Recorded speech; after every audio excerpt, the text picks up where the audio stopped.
नमस्कार, मैं हूं संजय थपलियाल और आज हम उत्तराखंड के चुनावी माहौल पर बात करने आए हैं। हमारे साथ में पत्रकार ब्रजेश भट्ट जी हैं, रुद्रप्रयाग प्रेस क्लब के अध्यक्ष भी हैं और भट्ट जी की बहुत अच्छी पकड़ क्योंकि काफ़ी समय से इनका अनुभव है पत्रकारिता जागरण के। ये जिला प्रभारी हैं रुद्रप्रयाग जनपद में।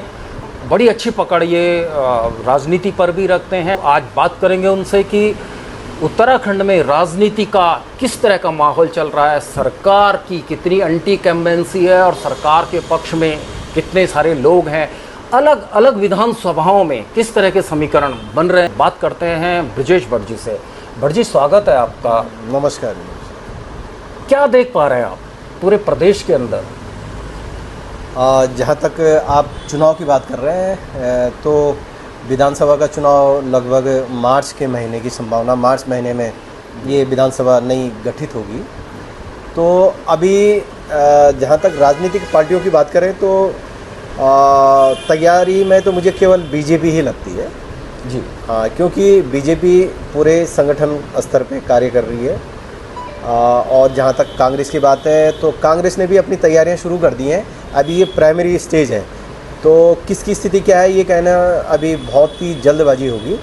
और आजकल उक्रांत का भी जिस तरह से नाम आया है वो भी एक हमारे बीच ये अभी उम्मीद है कि वो भी इस चुनाव में अपनी उपस्थिति दर्ज करा सकती है, फैक्टर बन सकता है। अभी जैसे आप भट्ट जी बता रहे हैं कि प्रदेश में कांग्रेस, भारतीय जनता पार्टी तो लगातार पिछले 2 कार्यकाल से भारतीय जनता पार्टी प्रदेश में काबिज है, भारतीय जनता पार्टी की सरकार काबिज है। कहीं आपको लग रहा है कुछ एंटी इनकम्बेंसी सरकार की तरफ से पब्लिक के बीच में? देखो, ये तो स्वाभाविक है कि होता है, लेकिन पिछले जो हमारे देश में पिछले 5 से 10 साल के बीच जो चुनाव हुए हैं, जब बीजेपी सत्तारूढ़ हुई है तो उसमें ये जो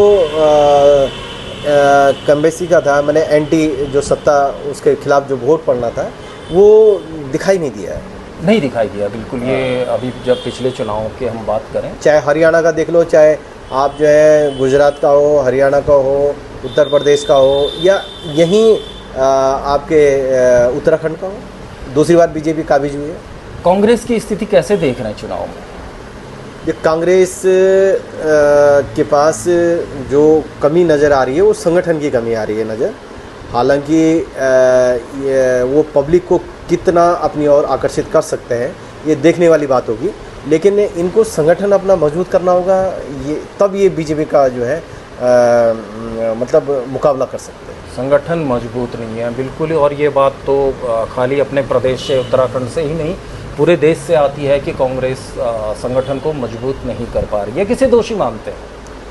ये दोष कांग्रेस पार्टी के प्रदेश या केंद्रीय नेतृत्व का है। जहाँ तक बीजेपी का हम भी अब काफ़ी नज़दीकी से देख रहे हैं। बीजेपी का चुनाव से कोई मतलब नहीं है, चुनाव हो न हो उनके कार्यकर्ता ग्राम स्तर पे कार्य कर रहे हैं। अगर आज की डेट में चुनाव घोषित हो जाए तो बीजेपी के पास ग्राम स्तर तक कार्यकर्ता मौजूद हैं।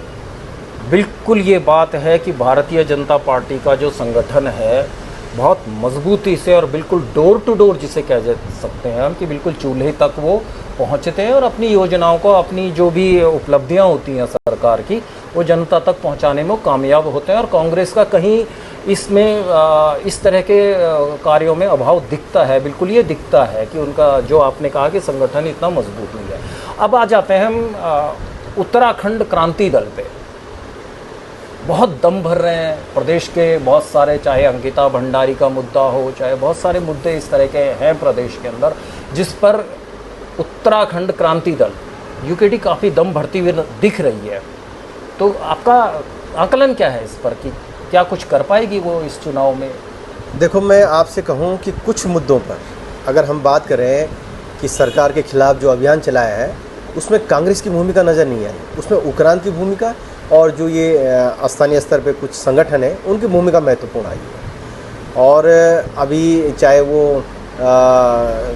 ऋषिकेश में मामला रहा हो मंत्री के खिलाफ, या अन्य जो मामले भी रहे हों, चाहे वो सीबीआई जांच की, वो जो पेपर लीक वाला मामला था, सीबीआई जांच की मुद्दा रहा हो, तो उसमें कांग्रेस की भूमिका उतनी महत्वपूर्ण नहीं थी जितनी उपरांत व अन्य दलों की थी। सड़कों पर उत्तराखंड क्रांति दल ज़्यादा दिखा है।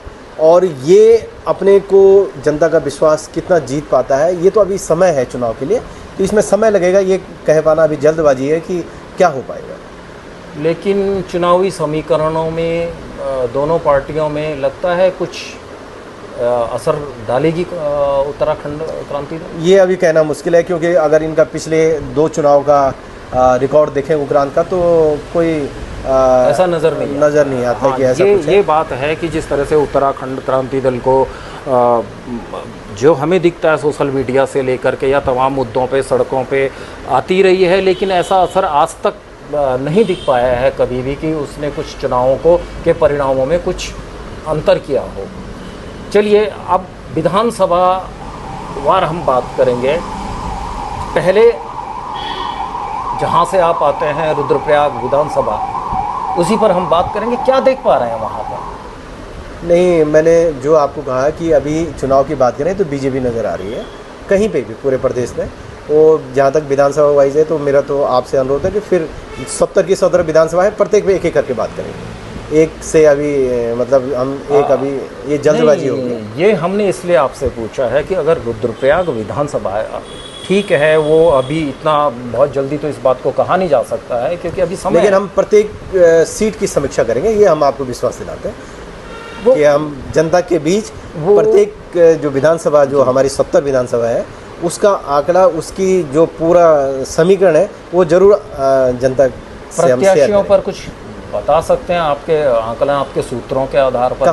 कहाँ रुद्रप्रयाग में? नहीं, रुद्रप्रयाग अभी बहुत जल्दीबाजी होगी कुछ कहना, ऐसा नहीं है। आपको क्या लगता है कि कुछ थोड़ा आंकलन होगा आपका कि कितने प्रत्याशी दम भर रहे हैं? किसमें?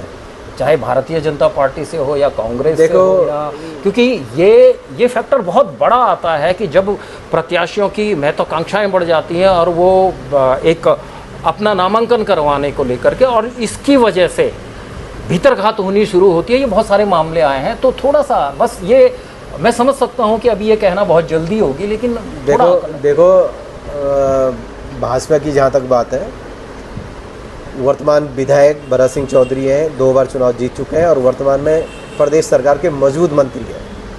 तो अब उसमें हम कहें कि टिकट किसी दूसरे को मिल जाए या क्या है, वो तो अब पार्टी संगठन जाए, लेकिन जो वर्तमान स्थिति है तो वो मजबूत स्थिति में है, उसमें कोई शक नहीं है। केदारनाथ में भी 2 बार, तीसरी बार की विधायक है आशा नौटियाल जी। अब ये पार्टी नेतृत्व का मामला है कि वो क्या करता है, इसमें हम ज़्यादा वो नहीं कर सकते।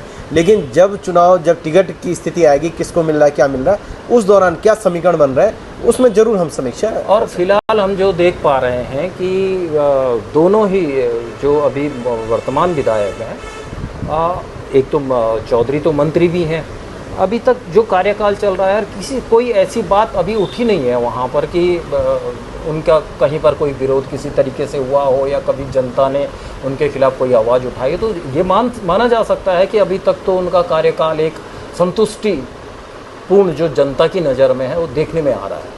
वो तो बताएगा, समय बताएगा, ये बताएगा। और ये देखा जाएगा कि कांग्रेस किस पर दांव लगाती है दोनों विधानसभा सीटों पर। तो चलिए, ये थोड़ा सा एक आकलन हमने किया था। आगे इस तरह की समीक्षाएं हम लगातार करते रहेंगे और भट्ट जी से लगातार बात करते रहेंगे इस विषय पर, क्योंकि बहुत अच्छी पकड़, बहुत अच्छी जानकारी ब्रजेश भट्ट जी रखते हैं। तो बहुत बहुत शुक्रिया ब्रजेश भट्ट जी, धन्यवाद।